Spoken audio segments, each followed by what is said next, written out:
11 points and got fouled on a 3. Like Kitty Alaxa, again, Kitty Alaxa wasn't hard to recruit. She was dominating in the Italian league. Like, I knew who she was when playing against Ireland during the year. Like, she wasn't a hard player to recruit, and she would be she's a very solid defender, and she is a sniper. She's as much of a sniper as there is in this league. And not only that, she's able to shoot the 3 off the curl better than anyone. Like, Lexi Hull's a catch and shoot sniper. Lexi Hull can't shoot it off the curl. Kelsey Mitchell can't really shoot it off the curl. Kitty Alaxa. The initial WNBA All-Star voting results for Indianapolis have revealed significant disparities between media promotion and actual fan preferences. Caitlin Clark dominates the voting with overwhelming support, while Angel Reese's positioning exposes gaps between promotional efforts and genuine popularity. Clark has accumulated over 515,000 votes, maintaining her position as the fan favorite. This marks her second consecutive year leading fan voting, having previously secured approximately 700,000 total votes by the conclusion of the 2024 voting period. Current participation levels significantly exceed last year's numbers at this same time frame, suggesting potential record-breaking turnout. Because in Chicago Sky fans, hell, they're ready to run Tyler Marsh's ass out. I mean, the way he's playing Angel Reese, I'm going to be real with you. I mean, the one thing she could do was rebound the ball, and he has taken that away. He has taken that away. So much for coming off a triple-double. By the way, Camila Cardoso was killing it in this game. 7 of 9 from the field, 77.8%.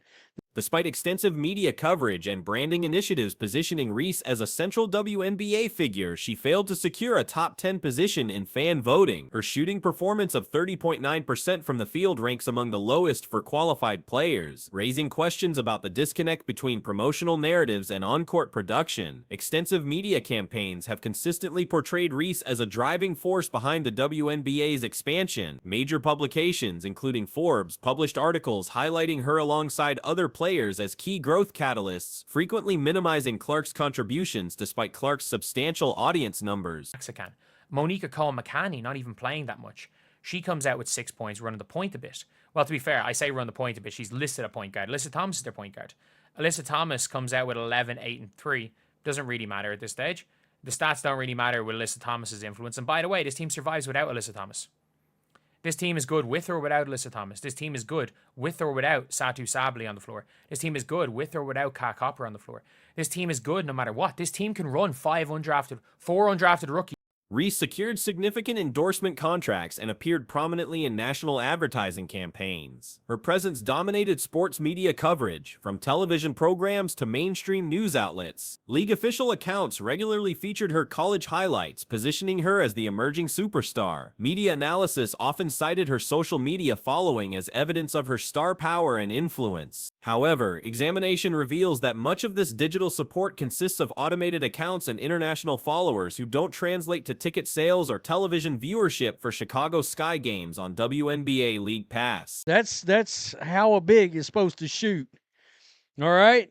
Angel only shot the ball once. She did have 6 free throws, 2 rebounds, 2 assists, 9 points. Camilla had 17. And I got to tell you, some of these players can't hit water if they fell out of a boat. It was ugly. Haley Van Lith, 1 of 5. Kia Nurse, 2 of 8. It was just ugly, and my God. Reese herself embraced this momentum, stating in interviews that she represents a primary reason for increased women's basketball interest. She claimed responsibility for celebrity attendance, sold-out venues, and overall league growth, predicting her historical significance in advancing women's basketball visibility. Her outspoken personality and media-friendly approach generated consistent headlines. Marketing efforts positioned her beyond athletic performance as a cultural symbol and representative of women's basketball's evolution. However, voting results demonstrate a significant gap between promotional messaging and actual fan engagement. He's on a player who never made a roster until last year. This team can go out with, I know Lexi Held didn't even play. This team can go out with a lineup of Lexi Held, Musa, Laxa, Akol McCanny, and Catherine Westbelt. 5 rookies, 4 undrafted rookies, and they can actually compete. They can actually compete. And that is such an impressive thing with this team. Like, I'm going to talk about it a little bit later, but like, obviously, look, by default, Fever fan, I still think Caitlin Clark is must-see TV. Despite continuous coverage and promotional investment, Reese couldn't achieve top 10 status in All-Star voting. Clark's 5 times 16,000 votes created a substantial margin, demonstrating that fans make independent decisions regardless of media narratives. Even rookie Kiki Arafan, who has received minimal media attention compared to Reese, currently ranks higher in voting. This suggests that performance-based evaluation takes precedence over promotional campaigns when fans make their selections. The Forbes analysis that centered recent league growth discussions while overlooking Clark's measurable impact illustrates selective narrative construction. Fans, however, base their voting on actual game observation and player performance rather than manufactured storylines. The Phoenix Mercury players, the key players, showed out. All right, let's start with Semi Wickham right here. She was 5 of 10 from 3-point range, 17 points. Satu Sabali, 5 of 7, just like you'd expect. Great field goal percentage, 15 points. Alyssa Thomas, another beast, 5 of 9, 11 points, 8 rebounds. Kaylee Copper, 16. This disconnect between media narratives and fan preferences extends beyond basketball, reflecting broader issues of trust and authenticity. When promotional efforts appear manufactured, audiences recognize the manipulation and respond to genuine merit instead of marketing campaigns. Current voting places Reese at 13th position, trailing players with less media exposure but superior all-around performance. This positioning suggests that comprehensive skill sets and consistent production resonate more strongly with fans than single-category excellence combined with extensive promotion. Examining Reese's statistical production reveals why all-star recognition remains elusive despite media attention. Her 30.9% field goal percentage ranks second worst among 64 qualified WNBA players through 7 games, representing a significant concern for a post player expected to excel near the basket. These are my favorite team to watch this year. And I can't believe I'm saying there's a team I prefer watching than Caitlin Clark's Fever. But this team is what the Fever should have been. The Chicago Sky, I don't even think they were that bad. I don't think they were that bad. Atkins came in with 13. Cardoso was dominant on the inside. Angel, I don't think Angel was that bad.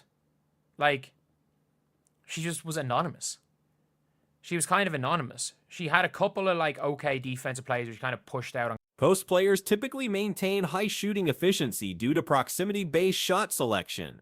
Missing over 2/3 of attempts near the rim creates fundamental questions about all-star worthiness. Comparative analysis shows no reasonable comparison between Reese and Clark in shooting or playmaking capabilities. Her defensive contributions remain limited, with only 2 blocked shots recorded this season. Recent performance against Indiana Fever, shooting 4 of 7 without Clark present, highlighted these offensive limitations.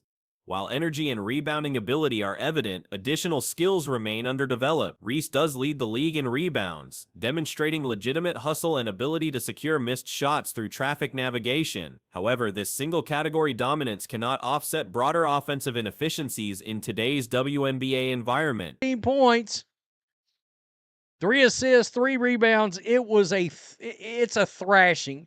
104.86 is now, you see that, there's 47 seconds left.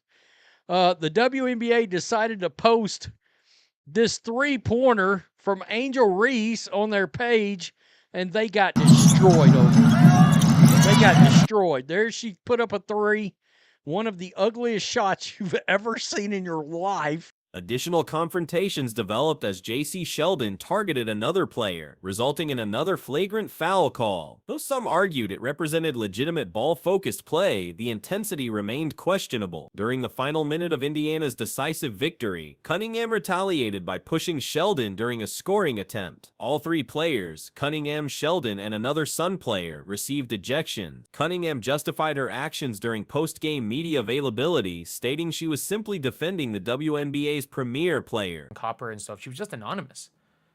She hit a 3. She hit a big 3 to cut the lead down to 20-something. But, I think that's the only way I can describe Angel Reese was that she was anonymous. 9 points, 2 boards, 2 assists. It's not enough rebounds, I don't think, to push her under the 10 for the year. But it pushes her. She's still averaging a double-double on the year. But, she was aggressive at least. She was aggressive, and I think that's one of the biggest things that I will say is that Even focusing on Reese's rebounding strengths cannot overcome shooting deficiencies. Analysts acknowledge her anticipation and work ethic under the rim while noting that rebounding alone cannot justify all-star consideration or carry team success. The league features numerous players contributing across multiple areas which fans recognize and reward. Reese's statistics show a player still developing overall balance, and until that balance emerges, her impact remains constrained. I mean, that form is out of control. But she made the shot. But that's not even the story at this point. I mean, it's not. Yeah, I mean, WNBA got killed over. It's 90-56, guys. Yeah, they're down by 30. Down by 30. What's that for? That's what I asked. Just throw it up. Down by 34. That. Oh, hell.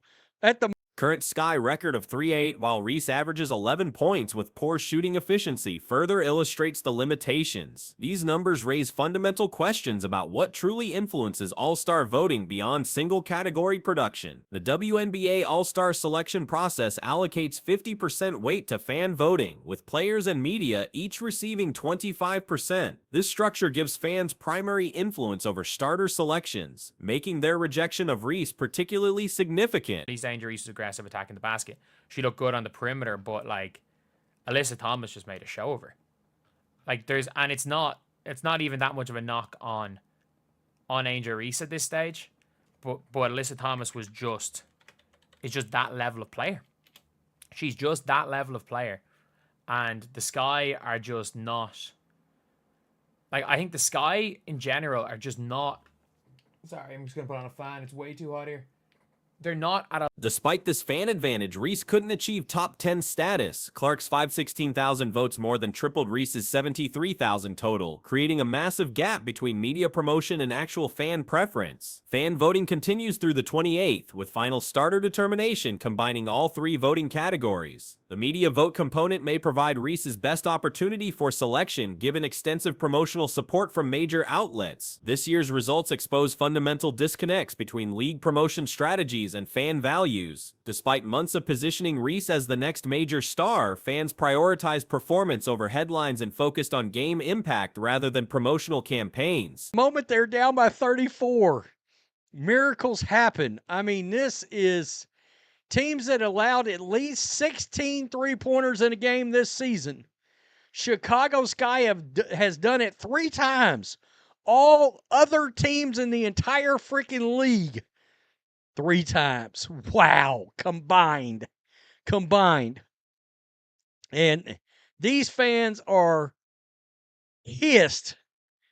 I mean, Clark's performance speaks directly to fans through consistent production, highlight plays, and game-changing contributions. Fan response reflects recognition of authentic impact rather than manufactured stardom. Top 10 voting includes Nafisa Collier at 485,000 votes, leading MVP discussions, and Aaliyah Boston at 44,500, both deserving consideration for various honors. These players built reputations through consistent production and leadership rather than promotional campaigns. Nalissa Smith and other highly ranked players demonstrate sustained excellence and reliability over extended periods. They represent players with comprehensive bodies of work that fans respect and support consistently. Level high enough to compete with these teams, which is a surprise because I think Beck Allen had been good. I think she's a good player. It's just, I don't even know what the Sky have done wrong. Like, the pieces just don't fit. Like, their only point guard is Hailey Van Lith. Like, Ariel Atkins is starting at the 1 right now. Elizabeth Williams, I think, is one of the better bench bigs. And Anya Were has actually been really good off the bench this year. At times. There's been games where she's been really good off the bench. Elizabeth Williams. Reese's positioning at 13th with 73,000 votes despite extensive social media promotion and public appeals for voting support highlights the gap between online presence and genuine fan connection. Even Aaliyah Boston, with less mainstream recognition, received 447,000 votes through performance-based reputation. The voting results suggest that personality-driven social media presence and branding initiatives cannot substitute for comprehensive game development. Fans distinguish between forced promotional narratives and authentic star development. Seriously, the Sky's on national TV and they're getting worked is an understatement. Angel Reese hits a three, starts to get in a rhythm. One shot. So what does Tyler do? He benched her and Cardoso. Phoenix Suns starters are killing the Chicago Sky bench players. In fairness, they were killing the starters too. All right. Down 36. They were killing the starters too. Angel Reese was not locked in today. Recent game footage showing Reese's awkward shooting attempts from close range, missing both rim and target by significant margins, reinforces why fans prioritize substance over storylines in their All-Star selections. These All-Star voting results send clear messages to league leadership and aspiring players about authentic star development. Manufacturing superstar status through commercials and highlight packages cannot replace genuine fan connection built through consistent performance. Fan voting patterns demonstrate that audiences prioritize game impact over off-court narratives. The substantial gap between Reese's media coverage and actual support represents a warning about building stars before their games warrant such recognition. The disconnect between promotional investment and fan response suggests potential adjustments to league marketing strategies. Trust between fans and the product depends on authentic representation of player abilities and contributions rather than manufactured storylines. James is one of, outside of Jessica Shepard, the best bench big in the W. I don't know what's wrong with them. But, like, they could lose this game by 40. Like, I don't know. I don't know what is wrong with this team.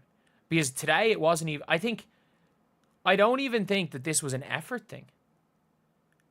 Like, I don't even think this was an effort problem.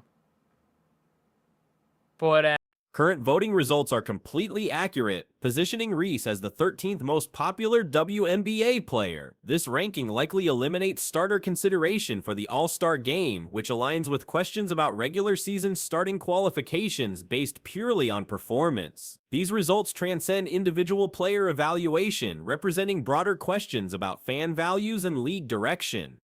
The gap between media promotion and fan reality couldn't be more evident in these voting patterns. Substance consistently outweighs promotional spin in fan decision-making. Reese's struggle to achieve top 10 status despite extensive promotion demonstrates that fans demand authentic court performance and genuine connection rather than headline generation. Effort wasn't what it needed to be. That in itself should worry a lot of people. That Chicago Sky coach pulled his starters at the top of the third quarter. It's a disgusting display of hoops. He has to be fired sooner than later. Dude gave up. Dude threw in the damn towel. He's like, nah. I mean, he was the dude in Rocky. Throw the towel. This voting serves as a comprehensive evaluation of star-building approaches. Future promotional strategies may require recalibration to align with fan values and performance-based recognition rather than manufactured celebrity status. Whether Reese adjusts her game development to earn future fan support or continues relying on promotional campaigns remains to be determined. The current trajectory suggests significant work needed to bridge the gap between media narrative and fan reality in women's professional basketball.